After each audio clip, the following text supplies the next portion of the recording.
My goal in this deposition was to be truthful, but not in the past, particularly politicians helpful. promised to create a better world. And we need.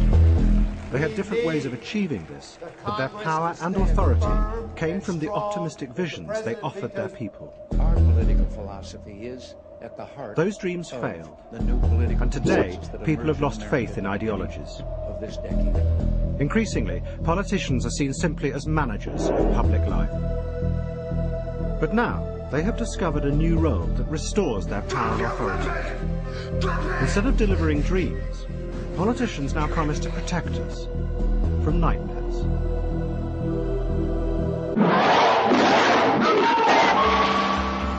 They say that they will rescue us from dreadful dangers that we cannot see and do not understand. And the greatest danger of all is international terrorism, a powerful and sinister network with sleeper cells in countries across the world. A threat that needs to be fought by a war on terror. But much of this threat is a fantasy which has been exaggerated and distorted by politicians. It's a dark illusion that has spread unquestioned through governments around the world, the security services and the international media. This is a series of films about how and why that fantasy was created and who it benefits. At the heart of the story are two groups, the American neoconservatives and the radical Islamists.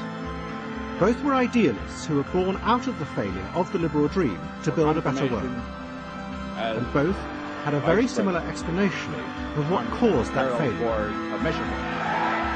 These two groups have changed the world, but not in the way that either intended. Together, they created today's nightmare vision of a secret, organized evil that threatens the world. A fantasy that politicians then found restored their power and authority in a disillusioned age. Solid evidence of the presence in Iraq, and those with the darkest fears became the most powerful. In this week's episode, the two groups come together to fight the Soviet Union in Afghanistan. And both believe that they defeat the evil empire, and so have the power to transform the world. But both fail in their revolutions. In response, the neoconservatives invent a new fantasy enemy, Bill Clinton, to try and regain their power, while the Islamists descend into a desperate cycle of violence and terror to try and persuade the people to follow them. Out of all this comes the seeds of the strange world of fantasy, deception, violence and fear in which we now live.